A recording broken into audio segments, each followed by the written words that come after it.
تفتحو، ثلاثی مجرد ابواب ہم نے پڑھے ہوئے ہیں، 6 ابواب ہیں جی۔ کون کون سے ابواب ہیں؟ باب فا سنتے ہی فتح یفتحو، باب ضاد ضرب یضربو، باب نون نصر ینصرو، باب سین سمع یسمع، باب ہا حسب یحسب، اور باب کاف کرم یکرم۔ 6 ابواب ہیں ثلاثی مجرد کے، اور میں آپ کو بتا چکا ہوں کہ انہیں ابواب کیوں کہا جاتا ہے۔ یہ اصل میں ماضی اور مضارع کے کمبینیشن سے ہوتے ہیں کہ کسی بھی مادے کو آپ نے ماضی کی کس ڈائی سے استعمال کرنا ہے اور مضارع کی کس ڈائی سے استعمال کرنا ہے۔ اگر ہم ڈائز کو سامنے رکھیں تو ماضی کی 3 ڈائز ہمارے سامنے آئی تھیں، فعلا، فاعلا اور فاعولا۔ اسی طرح مضارع کی بھی 3 ڈائز آئی تھیں، یفعلو، یفعلو اور یفعلو۔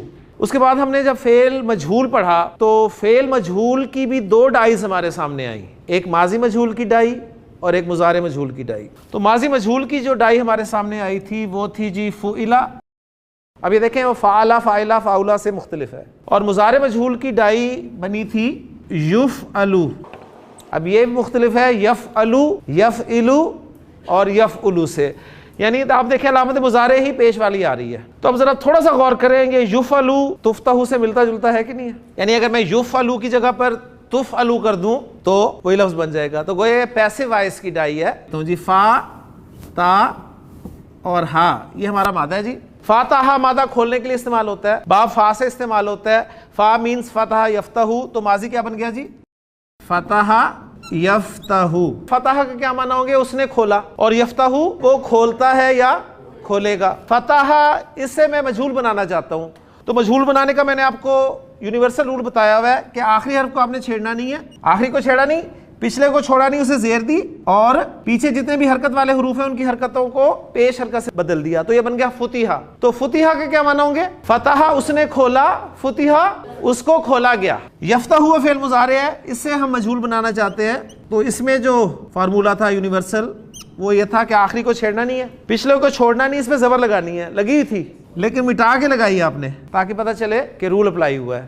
اور تیسرا سٹیپ علامت مضارع اس کو پیش سے بدل دینا ہے، تو یہ بن گیا جی آپ کا یفتحو۔ تو فتح یفتحو، یفتحو وہ کھولتا ہے یا کھولے گا، اور یفتحو اسے کھولا جاتا ہے یا اسے کھولا جائے گا۔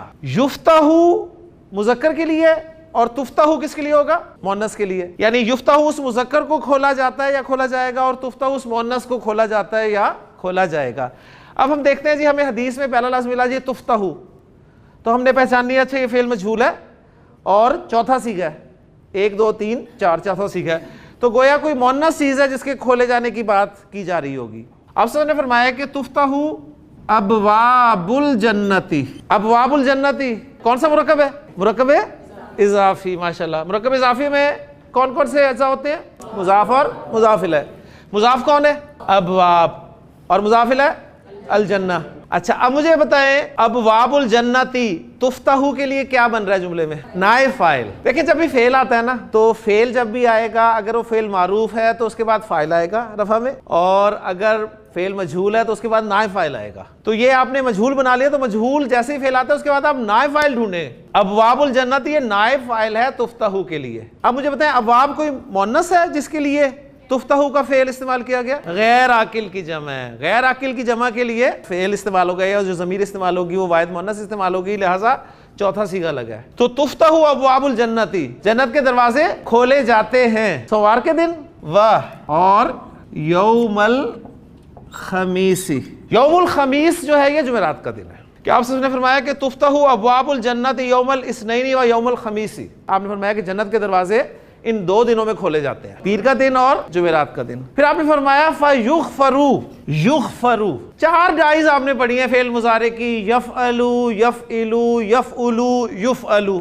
اس میں سے فٹ کر کے دیکھ لیں کس پہ آ رہی ہے؟ یفعلو، یعنی مجہول ڈائی۔ تو غفرہ یغفرو کے معنی ہوتے ہیں بخش دینا، بخشنا۔ یغفرو وہ بخشتا ہے یا بخش دے گا، یغفرو اس کو بخش دیا جاتا ہے یا بخش دیا جائے گا۔ فیغفرو پس بخش دیا جاتا ہے، بخش دیا جاتا ہے، لکل عبد ہر بندے کے لیے، ہر بندے کے لیے بخش دیا جاتا ہے۔ کیا بخش دیا جاتا ہے؟ مفعول ایسی صورتوں میں ہڈن ہوتا ہے، یعنی اس کے گناہوں کو بخش دیا جاتا ہے. ہر بندے کے لیے اس کے گناہوں کو، یہ مفعول اصل میں آتا تھا جس کو ہڈن کر دیا گیا، تو آسانی کے لیے ہم کہتے ہیں تو ہر بندے کو بخش دیا جاتا ہے، یعنی بندے کو بخش دیا جاتا ہے وہ نہیں، ویسے میں گناہوں کو بخش دیا جاتا ہے. تو غفرہ یغفرو کے بنیادی معنی ہوتے ہیں کسی چیز کو ڈھانپ دینا، کسی چیز کو کور کر دینا. تو گویا اللہ تعالیٰ جب گناہوں کو معاف کرتا ہے تو گویا وہ پردہ ڈال دیتا ہے اس کے اوپر. تو فَيُغْفَرُ لِكُلِّ عَبْدٍ، تو ہر بندے کو بخش دیا جاتا ہے. کون سا بندہ؟ جس نے اللہ کے ساتھ کسی بھی چیز کو شریک نہیں کیا ہو، الا سوائے. لیکن اگر کوئی ایسا شخص ہے جس نے شریک بھی نہیں کیا ہو اللہ کے ساتھ کسی کو، اگر اس میں اگلی بیماری یا برائی پائی جا رہی ہے تو اس کی بھی بخشش نہیں ہوتی. وہ اگلی بیماری کیا ہے؟ الا رجلا، سوائے اس شخص کے کہ کانت بینہ و بین اخیہ شحناء، ایسا شخص جس کے اور اس کے بھائی کے درمیان ناراضگی ہو، اگرچہ وہ شرک نہ بھی کرتا ہو، لیکن اگر یہ ہے، پھر آپ نے آگے فرمایا فَيُقَالُ، پھر کہا جاتا ہے کہ انذروا ہذین، ان دونوں کو چھوڑ دو. 3 مرتبہ یہ جملہ کہا جاتا ہے کہ ان دونوں کو چھوڑ دو، ان دونوں کو چھوڑ دو، ان دونوں کو چھوڑ دو، حتی یصطلحا، یہاں تک کہ یہ دونوں صلح کر لیں آپس.